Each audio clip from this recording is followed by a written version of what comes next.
Hi, I'm Bobby Rio, co-creator of Magnetic Messaging, and today's video is called The Best Text to Send Girls.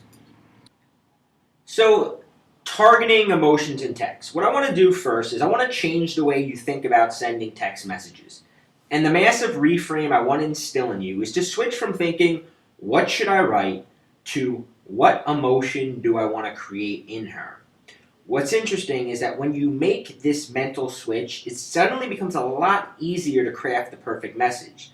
This is because the reason you might be struggling to figure out what to write a girl is because you don't really have an end goal in mind. Every text you send should have some sort of goal. And that goal should always be to ignite a very specific emotion in the woman that is receiving the text. See, we live in what I call an attention deficit world. Every girl you're interacting with has hundreds of messages bombarding her every day. She's got people on Facebook messaging her, IM chats, text, phone calls, Skype, Twitter, Plenty of Fish, Match. She's got all these people messaging her. So you're competing for her very limited attention span. If your message doesn't stir some sort of emotion in her, it's going to get lost in the shuffle, and so are you.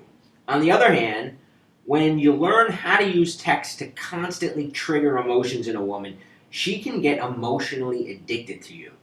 And when this happens, you completely flip the switch and she starts chasing you. Now, I want to be clear right now that stirring emotions in a woman has nothing to do with, using flowery descriptive stories. Your aim is not to write emotional text. It's for her to have an emotional response to the message she's getting. And when this happens, this is when you flip that switch, and this is when she starts chasing you. So let's examine some of the different emotional responses. Laughter. Anytime you can make a girl laugh over text, great. Suspense. When you keep her waiting and wondering what's going to happen next. Even anger, and I'll explain that in a minute. Confusion. When you're confused about something, it stays on your mind, it replays. Anticipation, a lot like suspense, it's making you wait. It's that anticipation. Joy, an obvious one. Even disappointment can work to your advantage. Trust, fear. You're probably looking at this list and thinking, why in the world would I want to create anger or disappointment? And the answer is because your only goal is to snap her out of that boredom trance and get her thinking about you. And the bigger variety of emotions you can produce in her, the more time she spends thinking about you. Let me ask you something. What happens when somebody angers you? Chances are you spend the next hour playing over that situation in your mind, thinking about it, analyzing it. That person, whoever made you angry, has found a way to capture your limited attention span. You ever have somebody pull in front of you, when you're in your car and they cut you off, and for the next 20 minutes you're thinking about that person and you're what you would say to them? That is taking up your attention. So even something as simple as getting a girl angry at you can occupy her attention. I have a friend whose opening line in a bar is to repeatedly poke a woman in her back.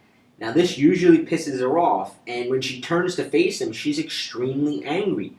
But he now has her full attention, something that's really hard to get in a bar or nightclub, similar to, when you send a girl a text. And he knows how to transition that anger into sexual attraction. And that is a skill that you can also learn. He's also extremely successful with women. So let's examine some of the other emotions. How about suspense? If you text a girl, I just realized you totally remind me of, and then do not finish the sentence or text her back when she asks who, she will be in suspense for the next hour wondering who she reminds you of. It's human nature. It's how television shows get us to sit through commercials. How about laughter? Who doesn't like to laugh? Instead of simply saying, "What are you doing later?" which is illogical and boring, prelude it with a humorous anecdote. I think the world is coming to an end. I saw an old man rollerblading with nothing but tube socks and a fanny pack. So what are you doing later? By triggering the emotional response of laughter, she'll be much more open to your suggestion to hang out later. Every text exchange should elicit some sort of emotion in her. So I'd like to invite you to learn more from TSB Magazine. First off, subscribe to our videos above. Then head over to Facebook and grab your dating cheat sheet. It's at facebook.com/TSB Magazine. But most importantly, if text messaging is something you struggle with, check out our free video at www.magneticmessaging.com. It's in-depth dating and texting advice. Check it out.